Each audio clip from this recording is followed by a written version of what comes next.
Ladies and gentlemen, welcome to the 20th Zurich Film Festival. My name is Olivia Kinghorse, and it is such a pleasure to see all of you here today as part of ZFF Masters. Take a look around you. As you can see, this is a cozy, intimate, warm space where we sit down with some of the leading figures in film. This is our chance to really better understand their creative work, their ideas, their careers, and also to hear some raw anecdotes along the way. Our guest of honor today is a true icon of cinema. Kate Winslet has graced our screens from small indie productions through to blockbusters that have become some of the most successful films in history. And what is evident throughout all of this is that her choice in films is multifaceted. From Titanic, Avatar, to Eternal Sunshine of the Spotless Mind. Her latest film, Lee, is about the very accomplished war photographer and correspondent Lee Miller, whose work was published in Vogue. This is a film that Kate Winslet herself produced and also stars in as the leading role. So with that, everyone, please put your hands together and give her a very warm welcome, Kate Winslet.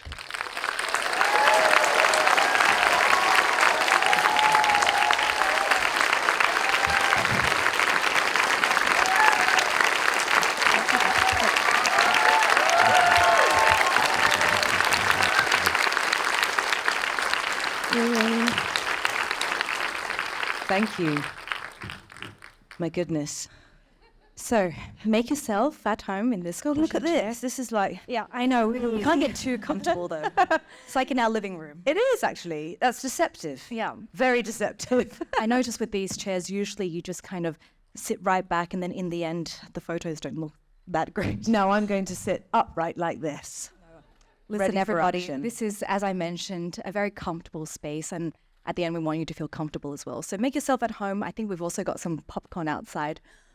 Listen, there is so much talk about Lee, and we have a lot of time for that. But before we get into the film, I just want to ask you, how are you? How are you doing? I'm very well. It was my birthday the other day, and Happy birthday. Very excited to be 1 year closer to 50. It's a very thrilling time. Yeah, so I'm feeling very well, thank you. Well, I hope you can celebrate here with a Swiss croissant, some Swiss chocolate, let's see. But now to the film. Lee actually started because of your love for antique tables. Can you actually share with the audience the backstory there? So it's true that I love to cook, and food and family has always been a very important part of my life, and it's how I grew up, and it's how we're raising our children. And it was 2015, and some friends of mine who live on the west coast of the UK, they called me and said, "Oh, Kate, there's this incredible table that's come into the auction house where they worked." And they said, "The history is just extraordinary." And I said, "Oh yeah, tell me about it." They said, "Well, it's a table that was in the holiday home of the Penrose family." So it was a property that the family shared. And Lee Miller and Roland Penrose were lovers, and at the time they would spend these weeks across wonderful summers with their surrealist friends and creative collaborators, I suppose. And this was the table where they would eat, and Lee was an amazing cook, so I could only imagine that she was also preparing food at this table. And I just thought, my God, how extraordinary. So I got this table, and it arrived in my home, and it's very beautiful. It's very rough, so there's nothing polished about it. There's nothing finished. It sort of feels like an old friend. Lots of whirls and shapes in the wood, in the grain of the wood. And I sat at the table and I thought, wow, Lee Miller. I wonder why nobody has ever made a film about her. And then I thought, that's interesting. And then I immediately tried to look into the rights. And actually, at the end of 2014, an Australian producer who is one of our partners, he had actually been in contact with Anthony Penrose, Lee Miller's son, who is here today. And he and Anthony had embarked on very early conversations. And I immediately made contact with this producer. His name is Troy Lum. He's a fantastic man. And I said, I'd love to do this. And he said, fantastic. So the first thing I did was to go and meet Anthony. And to my amazement, he only lived 90 minutes from my home. I couldn't believe it. Out of the whole of the UK, the whole of the world. And there he was, a simple 90-minute drive away. And so it was September 2015. And actually it was kind of an early autumn for some reason. It was quite cold that day. And I met Anthony. I got out of the car and we had a hug. And almost immediately it became clear that there was a very sort of intuitive trust. And as time went by, that trust only deepened, and we have a fantastic friendship. And I was so fortunate that Anthony was able to truly open not just the archive to me of his mother's life and work, but also to his stories. And that was a very important part of the emotional backbone of the finished film. And actually, to my surprise, because at that point, I hadn't imagined that we would weave in so much of Lee's personal life and backstory into our finished film. And so the relationship that we had and still have has been phenomenally important and very, very valuable. And that's how it began in 2015. So it's a long time ago. That's incredible. So had you not made that very first call to Anthony, a lot of these records and archives would still be gathering dust in his home. Well, actually, that's not true, because this wonderful man, when he discovered his mother's work only after her death in 1977, Anthony had no idea what his mother had done during the war. And they had had a colourful relationship, I think is a good way of putting it. They had had a colourful relationship. And actually, Anthony and I have talked a lot about how his respect for his mother and his understanding of who she was and why she was the way she was, because she was quite a tricky parent, that deepened after her death on discovering in the attic of the family home 60,000 negatives and prints of all of her work that she had taken during the war, and manuscripts, because she wrote about what she saw as well as visually documenting it. And from that day on, in that day in 1977, Anthony has dedicated his life to upholding her memory and making sure that she doesn't remain in the shadows. And so the archive is extensive. It is an internationally recognized art archive, and it has been for many years now. And Farley's house, which is where Lee lived with Roland, and in fact is where she died, is actually a museum, and that has also been the case for a couple of decades. So, but the interesting thing is that until now, no one had made a film about this woman, and I wanted to do that because I wanted to redefine how the world sees her. And for people, I mean, there may be people here who have never heard of Lee Miller. And my hope is that for those people, you will meet her this way, on her terms, for the person she truly was, for the extraordinary work that she did in documenting the truth of the Nazi regime, the courage that she had, her ability to redefine femininity 80 years ago to mean resilience and courage and power. All of those things that we as women now are living our lives by. Lee Miller was already doing it all those years ago. And yet, because she had started her life as a model for a very short period of time, and she was the ex-lover and that irritating word muse of Man Ray, she was in danger of being labelled as such for the rest of time. And that was something that I hope to have changed with making this film. As you mentioned, there were many. Yes, let's give her a round of applause.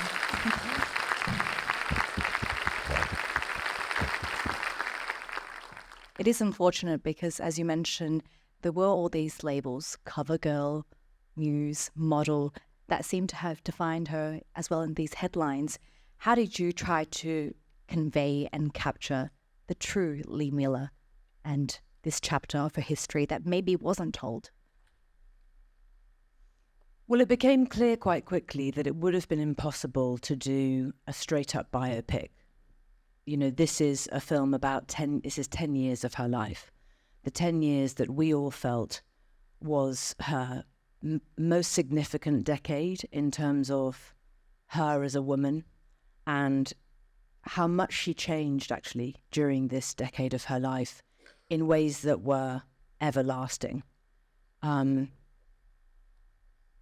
And it just was evident that in order to tell the fullest story we could about the core and the heart of Lee Miller, we had to leave out the early part of her life. And we didn't even really dig into the latter part of her life when she turned her back really on professional photography and became a cordon bleu chef and had yet another career.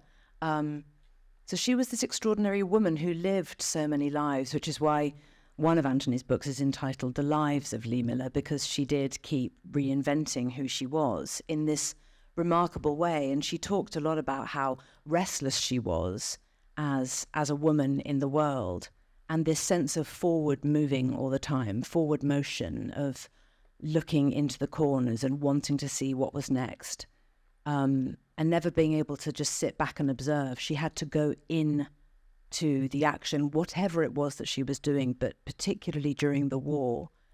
And her photography it's so unique and arresting, but for a very good reason. One, because she was a woman, and so few female photographers were given accreditation to go to the front line and to take the photographs that the men were taking. But Lee chose actually not to photograph what a lot of the men were documenting, which was the soldiers and the fighting and the gunfire and the bloodshed. Lee was not doing any of that. Lee was looking into the cracks and peeking behind the curtain and documenting the stories of the victims, the people left behind, the women and the children, and making sure that their stories were never hidden from view, because she so believed that everyone's story had a right to be told. And her Rolleiflex camera was very unique in how one uses it, but also in what it permitted her to be able to do, because the Rolleiflex does not come up to the eye. There is actually a lens that flicks out where you can hold it to the eye, but typically Lee didn't use it that way. So it sits in front of the chest, really, in front of the heart. And you look down into the image.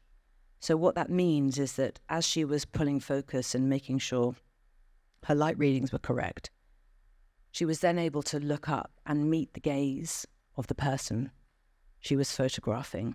So she had the ability to really see people. And it was almost a superpower that I don't think at the time she was even aware that she had it, but her capacity to see people for who they truly were, in whatever circumstances they were in, whatever walk of life they came from, and to document it, but to really be present with that person or those people or in that situation, that took extraordinary courage. And that's why her work is so different and so important. And she did it for the female readers of British Vogue. And she didn't do it as a young woman, as a young up-and-coming photographer who was trying to make a name for herself. Lee did not need to be queen. She did not need to be queen. She didn't like attention. She just wanted to reveal the truth, because injustice was something she felt very powerfully from inside of her. And she would stop at nothing, and she would not take no for an answer, which is a little bit like me, actually. To carry on from that, I've read that there was quite a difficult scene to film in the movie, and that is regarding British Vogue and their decision at the time whether to publish the photos or not. Can you share a little bit more about what you found out from that scene and that period? So everything that was published in the British media at the time, it had to be passed through the Ministry of Information. Audrey Withers, who was Lee's editor at British Vogue, was a very progressive woman, actually, and she herself wanted to be a writer. So she was a huge champion of Lee's, and she really supported not only the work that she was doing as a photographer, but her work as a writer, because Lee was terrified that she wasn't going to be able to do it. She'd never really written before, certainly not in a published way. But Audrey, in spite of how much she loved Lee and believed in her, she also had a job to do herself. And Britain was being told, it's time to move on. People need to move on. This is all gone before.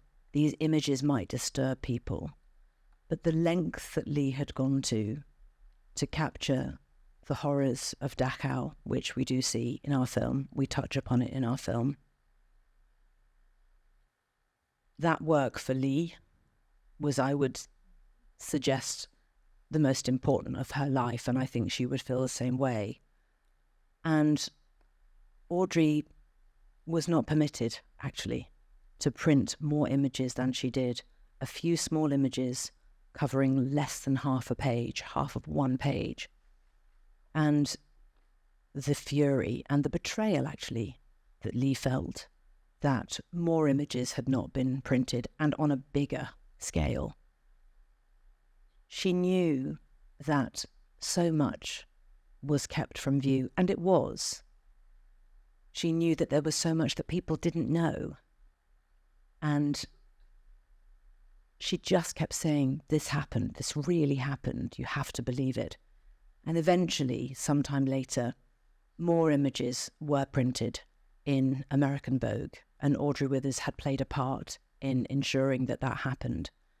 But yes, we do include that in the film. And actually, there's a scene in the film where Lee, who had terrible PTSD, and she had a dangerous relationship with alcohol, like so many people who had gone through the war, also similarly experienced. She one day went into the Vogue offices, and this is a true story. She went into the Vogue offices and she was in a really terrible way emotionally. She was extremely vulnerable and falling apart. And she was looking for her Dachau images because she was so angry that they hadn't been published in the way that she had wanted them to be and believed that they should have been. She was looking through boxes and filing cabinets until she found her Dachau images, and she took scissors and she started cutting into them furiously, destroying these images, because she believed that if Vogue didn't print them and the world wouldn't see them, that nobody should see what she had seen. And we know this because there was a woman I met during prep who Anthony Penrose introduced me to. And this lady, who is now elderly, she had been a 15-year-old girl working as a secretary at Vogue at the time. And she told this story. She said, I remember. He came in, and I will tell you, Kate, she was quite drunk, I'm afraid. And she was hunting for these negatives and took these scissors. And I said, what did you do? She said, do you know, the only thing I could think to do, because I was afraid she was going to hurt herself, the only thing I could think to do was to use my big, brave voice like my mother told me. And I said, now you look here, Lee Miller. Those are my good scissors. You jolly well give them back.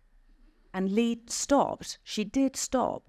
She was somewhat arrested, almost probably impressed by this strong young woman. And she did stop, and she put the scissors down, and she left. And when I heard that story, I just thought, okay, my God, that has to be in our film, because of course it's something that really happened. And with this film, we wanted it to be an absolutely authentic retelling of the facts, but also the metaphor of Lee trying to actually cut something out of herself so she couldn't see it herself anymore was just so moving to me. And yes, that was one of many very, very difficult scenes to shoot, yeah. As part of her archives, she's covered the atrocities of the war. She's also covered the liberation of the concentration camps in Dachau, for example. And also, if you take a look at her archives, there are some happy images of some daily life, having a picnic, playing on the beach. What was it like to go through all these images and to see things from her lens? It was extraordinary, and it was necessary and very important to me, because I had to understand not just who she was and how she worked, but also what her life had been before. Because building any character, especially when you're playing someone who really existed, it's profoundly important to understand how they began their life, really, right back from childhood. I've just always done that. And I find that for me, that's my way of accessing the truth behind that person, how they have come to be the way that they are, whatever journeys they've been on up to that point. Our lives affect us all in different ways, and the things that we've experienced, I think, sometimes get stuck to the sides, and sometimes those are things that we move through. Lee had actually had something happen to her as a child that absolutely stuck to her. She refused to let it define her, and by some complete miracle, Lee Miller was not a vengeful person. She was utterly without malice. She was intelligent, and she was kind. And she was a phenomenal champion of other women, especially younger women. And she loved life, and she loved men and relationships. She was a very joyful person, actually. And the early part of our film, we do document that early joy of when she meets Roland Penrose for the first time, and what that pre-war, that immediately pre-war existence was like for all of them, because they didn't believe that it was coming. They didn't believe that it could have been real. And obviously we experience those relationships and friendships that she has in the early part of the film. We experience those friendships as they shift and change because of the war. And so we needed to start in that joyful place in order to take the audience with us, really. And that's actually what filmmaking is really like. And I have to say that one of the most extraordinary things for me in producing this film and having worked on it so consistently for such a long time, that actually so much of producing, when you put aside trying to get the financing and putting the cast together and the crew and all of that stuff, so much of it is really just being a champion of everyone else doing their work and bringing everyone with you and just saying, okay, it's going to be a great day. Because sometimes there'll be things against you. We had 9 weeks to make this film across 3 countries. It was completely crazy. I actually still can't believe we've done it, to be honest. And I still can't believe that I don't have to keep trying to make the film, because I feel like I was trying to make it for such a long time. So even doing a Q&A like this, I'm like, wow, I'm actually doing Q&As. I'm talking about the film. It's finished. Oh my God. So it is an extraordinary moment now to be talking about her and not just presenting the film to people and hoping that people will go and see it and take something from it, but really knowing that we have gone, okay, Lee Miller, let's put you at the head of the table where you always deserved to be. And I think that's so true of women in general, but also women of historical importance and significance who have done things that we absolutely need to be celebrating still now, and if not that, more than ever now. And Lee was just such a remarkable, extraordinary person. I can't believe I was the person who got to play her in this film. So what was it like to actually see the movie in whole for the first time, without any more edits, just to sit back and be able to appreciate this work? Really weird, because I still can't watch it and I can't just go, oh, I can watch it and go, God, I'm so proud of what we did. So I have an overwhelming feeling of pride, which I think is really important. I think that the way that we live now, we forget we're so busy and thinking and phones and life and work and children, all of it, there's always so much to manage that we forget to stop and say, I was really proud of myself for that. I think especially as women. And so for me, I'm really enjoying going, yes, I'm proud of what we did. As you should be. Yeah, it's a good feeling. I mean, but I can't look beyond, I know myself and Kate Solomon, my producing partner, who is also here today, she and I mean, we just worked so diligently in really finishing the film, even beyond the director's cut and putting the music together. There's still so much work that carries on for us as producers. So honestly, every frame of the film I know, every music cue I know, I just intimately, I know which takes we chose on which actors. And it's a wonderful, wonderful position to be in, because I really do feel as though I understand intricately the shape of every tiny piece of the jigsaw puzzle, the vast, 5,000 piece jigsaw puzzle that I feel Lee Miller was for us. And so it's wonderful to sit and watch it, but at the same time, I sort of, you get to the point where you can't see the wood for the trees anymore. Okay, we did it. That works. Okay, that music cue lands. Yes. It must be funny. I can imagine that sometimes when you sit and you watch the film that you're already preempting the next text and the next scenes in your head. You're just replaying it. Talk to us now about the producer role. This is really the first time that you've had this hands-on role. And this film has been 8 years in the making. Can you take us down memory lane and the beginnings of the project, how that started? Oh my God, we have time. Well, it really began with Tony and I, and Troy Lum, who was our actually more of a kind of an overseas producer, and he was like the sort of how do I describe him? He was like the kind of uncle who was always there at the end of the phone, and he was just terrific. So this kind of steady presence. So we always felt supported by him, but he very much let us get on with it, which was amazing. So the initial thing really was to find the right writer, and a very old friend of mine, a woman named Marion Hume. She was a fashion journalist. She was fashion editor of The Independent for years. She also had worked as an investigative journalist. She was editor of Australian Vogue for a long time, and she was just my friend.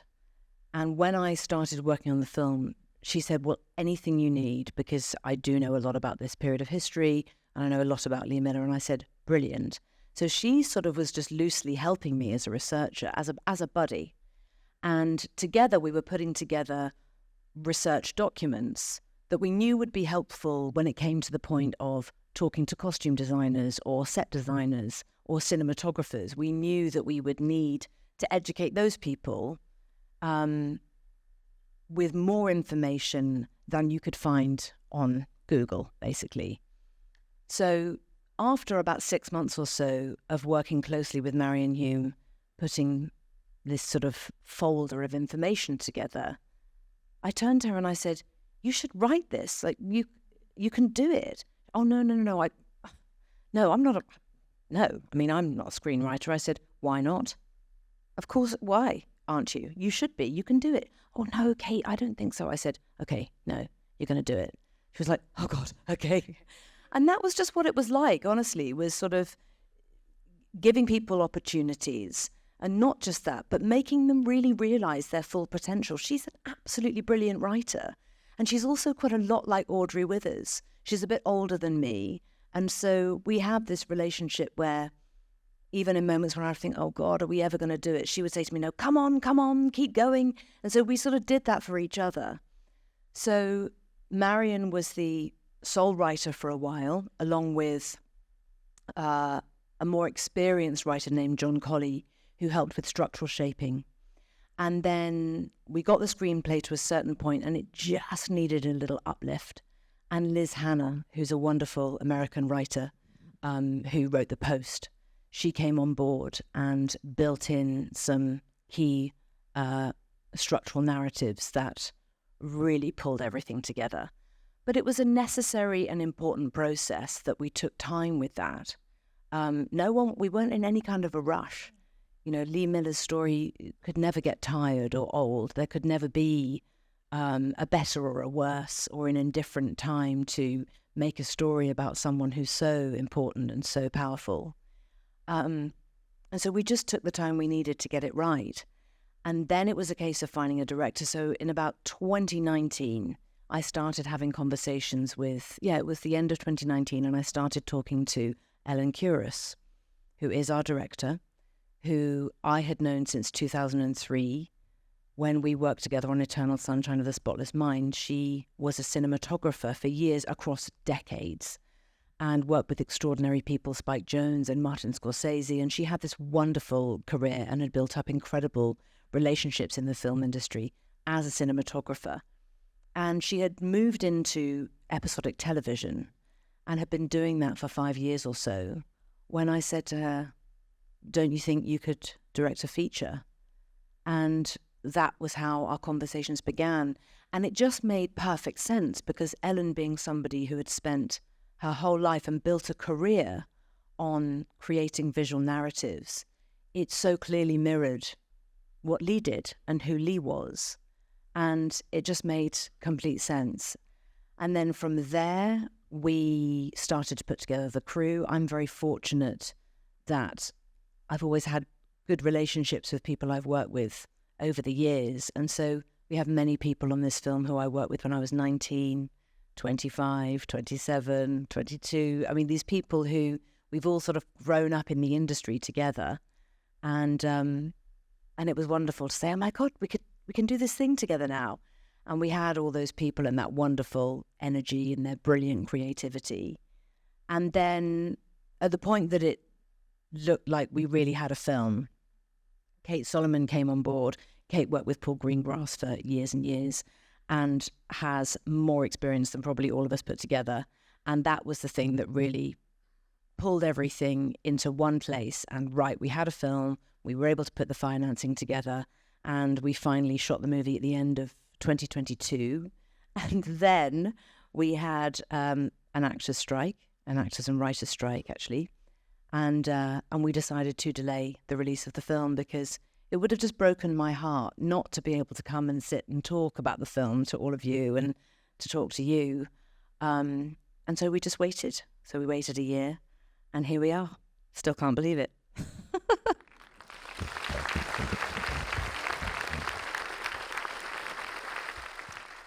Patience seems to be a key trait in the process for this film. Tell us about some of the more tricky moments in bringing this movie to life. God. Again, we have time. Well, you know, making independent films is really difficult. And an independent film, for those who don't know, although I'm sure everyone here probably does, but an independent film means that you go and find private financing. So whether that's from a smaller company, film company, or even sometimes individuals who are looking to get involved in the creative world, in the film industry. So sometimes the financing can come from several different places, as opposed to a studio film where the entire film is funded by a studio and you have a sort of an infrastructure that is sort of slightly handed to you on a plate. So we did not have anything handed to us on a plate. I had to go out and fight for every penny. We were very fortunate to have some early involvement from Sky in the UK, who were brilliant and have been utterly brilliant throughout, and still today are just being spectacular, very supportive. And then separate financing came from an array of different places, different individuals, different companies. But I did come up against people who, forgive me, but met some men who just didn't really understand what the film was. And so because our film is about a woman who was challenged, who doesn't look a pretty picture for most of the film, and who had struggles and was getting down and dirty with life and the job that she was doing. I did have one potential financier say to me, "So, why should I like this woman?" Okay, so not you then. So no.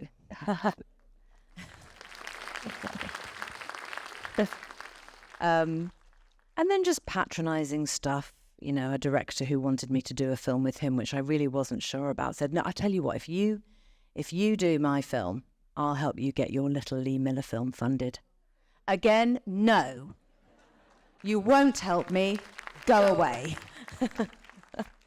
So having to be strong and not only fighting for myself, more importantly, fighting for Lee. I wasn't going to make a film with people who she wouldn't have approved of, and she would have just walked all over. I mean, she was a lot stronger than I am, trust me.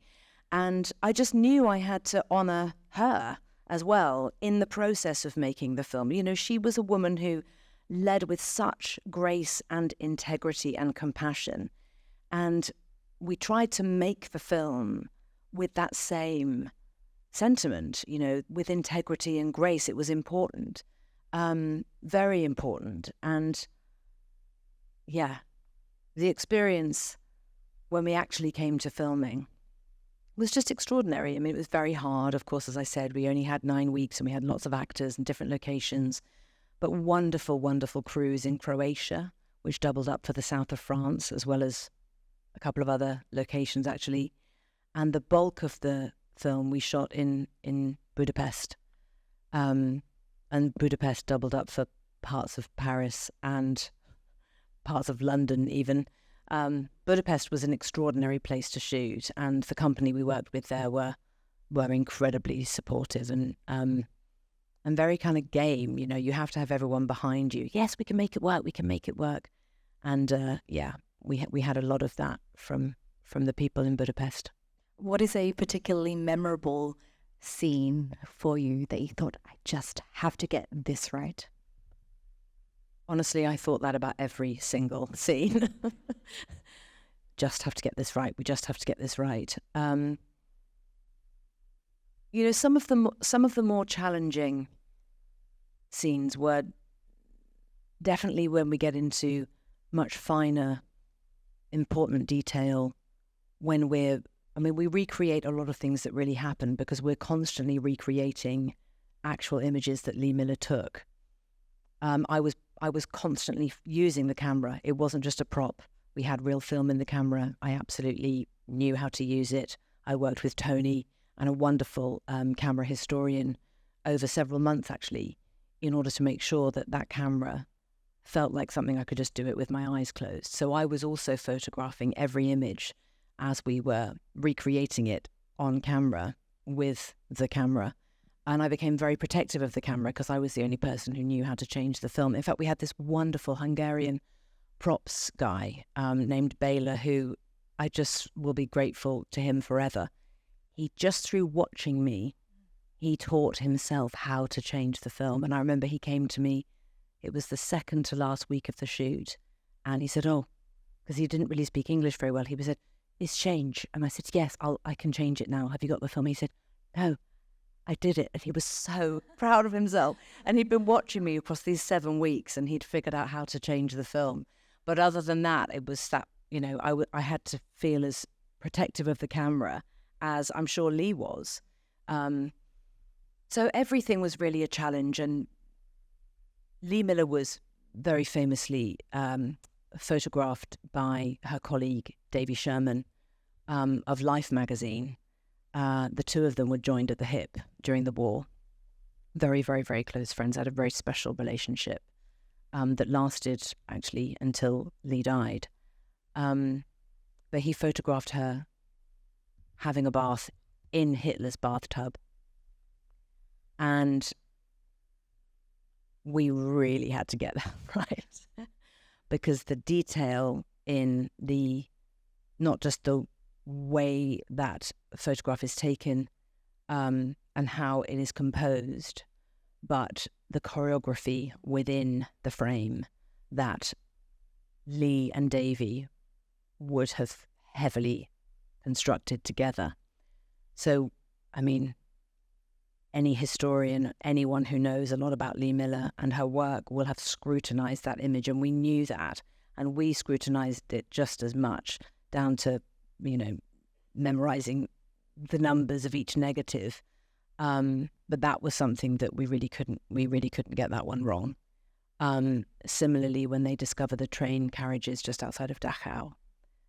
But we had to be very aware in how we photographed ourselves, the Dachau sequence, because many important filmmakers across many years who have made films that include a part of the Holocaust or are about the Holocaust and include images of the camps, those people have done phenomenal work.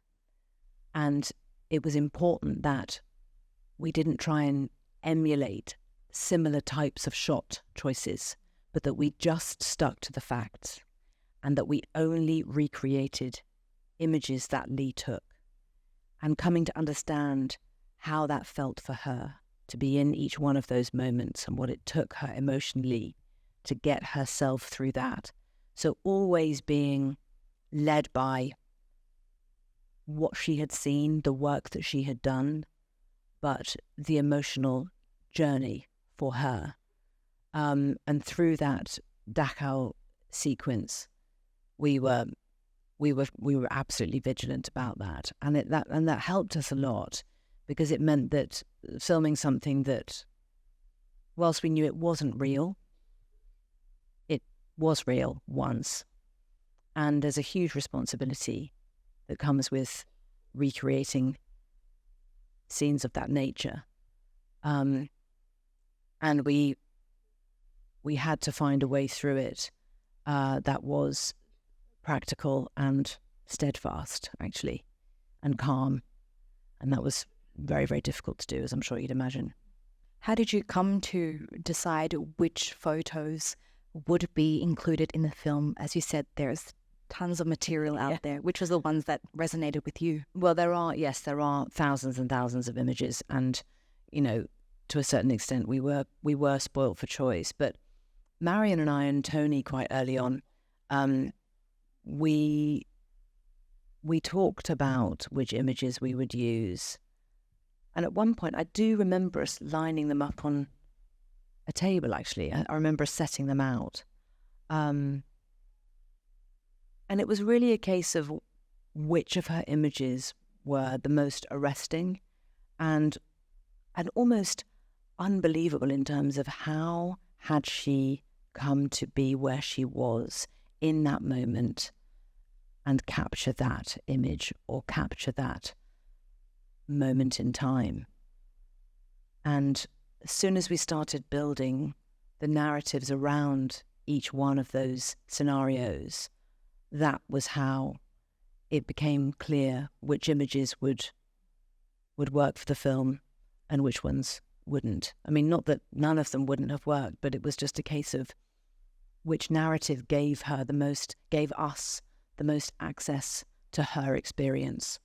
And we were very much guided by that. Now that you have finished the film, how has this actually made you think about the legacy and impact that you do want to have on the film industry? I'm not going anywhere, just so you know. I know. And it wasn't intended that way, don't worry. No, I know, but that's what it makes me feel, is just, I don't really think about legacy as much as I think about how important it is to tell stories and to make films, especially in a world where, the film industry has changed so much, the television industry has changed so much in fantastic, wonderful ways.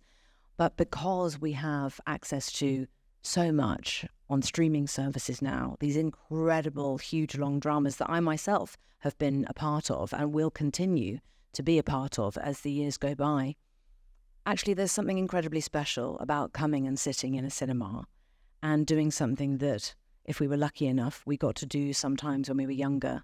And that was how I learned about film. and the power of film. And for me now, to be someone who always wants to do this job, it doesn't just mean playing interesting parts. It's more than that. It's about the entire experience and making that experience for the filmmakers, the entire cast and crew, as special as hopefully it will then be for an audience.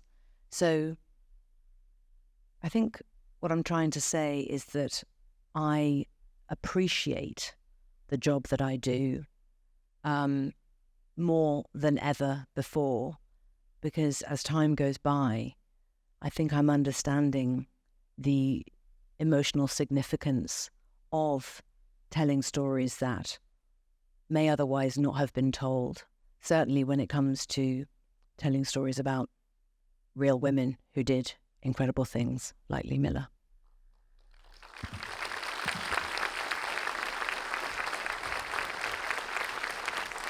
One thing that sticks out to me from this conversation is that throughout the whole process, you seem to have helped and elevated important and talented figures in these roles, from writing the scripts to directing the film. Do you see a shift in the film industry when it comes to having more women behind and in front of the camera? I think it is changing. I mean, I'm excited to see how much more it's about to change, because I think there's a big surge coming. You can sort of feel it.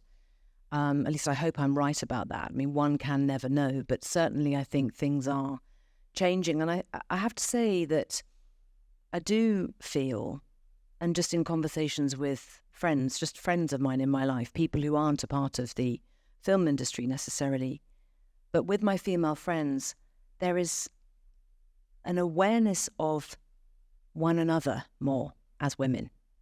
And I think since the Me Too movement, which remains a movement that we are all a part of, I think since then our the space that we give to one another, I think, has changed. And I think that female friendships feel more vital than ever before. And I also think that we're actually hearing women's stories with new ears. And I think that goes for women and men. I think that globally we're listening in a different way. And frankly, women just deserve the go. So I do feel that it's so true. I also think that film sets in general are getting a little bit better at understanding that a large part of the reason why there aren't as many female directors or female cinematographers are because we were busy having families. I mean, you know, when you are predominantly spending your life raising children, and that's an automatic, of course, priority, it is harder to put that down and figure out a way to go to work and still keep an eye on how everyone is at home. The juggle is, I think it is greater for women, actually, by and large. And I think the film industry is starting to get better at creating working environments that are more accommodating in that regard. So creating, you know, creches, for example, on set for children where they can bring their children to work sometimes and make it work in a better way. That's a conversation that's happening more and more, actually. And I think as time will go by, we'll see a bit of a shift in the actual length of film working hours, which are still very, very long. I think that will also start to change. Some people are already putting in structures in place that help with slightly easier working hours for women. So I think there's a lot that's changing, yeah. What are the things that you have heard from young talent, and especially female actresses who are coming into the industry now? What perspective do they tell you? Well, one thing that is abundantly clear is that younger actresses now absolutely have a voice in a way that 15, 20, 30 years ago, there just was not even a space that existed for a woman to say, no, I don't think I'm comfortable with that. That didn't exist. There was very much a sense, certainly when I was younger, that if you were an actress and you were employed, that it was better to just really be grateful and to and don't complain, because no one likes a girl who complains, No. But that is changing, actually. I mean, I'd even go so far as to say that has changed. And what I see in younger actresses today is not only a greater sense of self-confidence and awareness in their emotional self, but in their physical selves, a sense of pride in who they are physically, how they walk through the world, how they interact with other people, is much more open and proud, actually. And just the ability that they automatically have to say, can we talk about that? I'm not sure if that's quite right. I'm not sure if that's right for me. Finding ways to say things that are sincere but gentle, because that's not objecting. That's just making sure that you are included in those important conversations, and that is something that I see pretty much everywhere with young actresses now, and it's a completely wonderful thing. Kate, we've spoken at length about the film, Lee, about your career, but if we have to come full circle, going forward, there are so many women that have been left out in history books who may have been overlooked. Is it potentially a plan of yours to focus on more significant characters in history like Lee Miller down the road? Yeah, I don't see why not. I mean, I'm not sure I can set aside almost a decade for every single one. But is that the kind of character that attracts you at this stage of your career? I mean, I was so inspired by Lee, and am still inspired by her in ways that have changed me and will stay with me forever. And just the response that we've had, actually, from the film opening in the UK, in the US, and parts of Europe, it has been so overwhelmingly positive. It's something we didn't quite anticipate. It feels as though in telling Lee's story, something else is happening, something else is going on. It's not just that people are grateful to learn about someone they perhaps knew nothing about, but realizing that because of who Lee was, because of what she had gone through as a child, that she never told, ever. And we do cover that briefly in the film. There are many, many women who come up to me and say, that was me. That was me. And we've been really, really overwhelmed by that, because this is not a film about a war. It is a film about a woman. And that's what people are taking away from the experience of watching our film. And that's what we hoped might happen. And so if I'm ever able to play a role in the future and do something like that again, then yeah, of course it would be an absolute honour. Wonderful. And maybe just to finally wrap up, are you a budding photographer now? I did get quite good at it. I did, actually, and I was very proud when we finally printed all of the images that I had taken. And in fact, just recently at Farley's, the home that Lee lived in, which is a museum where the archive is held, they recently had an exhibition which was entitled Lee and Lee, and it was Lee's real images, the recreated images by our on-set stills photographer Kimberly French, and then my recreated images alongside those. And it was absolutely wonderful. And even just the process of selecting which images we were going to use, I was like, my God, did I really take that one? Wow, that's amazing. I couldn't believe it, because the Rolleiflex is a complicated camera to use. And the light meter alone, which drove me crazy, actually. The light meter drove me more insane than the camera itself. But yes, I did get really quite good at it. And yeah, I'm fascinated by photography, but I do have quite a lot of photographers in my family. So both of my elder children did it at school. And there's a thing that happens, isn't there, as a mother, when your child is doing something that you feel excited about, you kind of automatically just stand back and let them do it. So I've kind of just been going, okay, I'll just wait my turn. So I think, playing Lee was probably good for me because it meant I didn't have to wait my turn anymore. I just kind of got in there and did it. Kate, final words before we go. Just want to say a big thank you. Thank you for bringing this film to life. Thank you for sharing the story of Lee Miller. And thank you for elevating women and those around you in the industry. Ladies and gentlemen, please put your hands together for Kate Winslet. Thank you so much. Thank you. Thank you very, very much. Thank you. Thank you. Thank you so much. My God, okay. Okay, everyone is standing up. You as well. Yay! I'm so proud of myself. Thank you very much indeed. Thank you.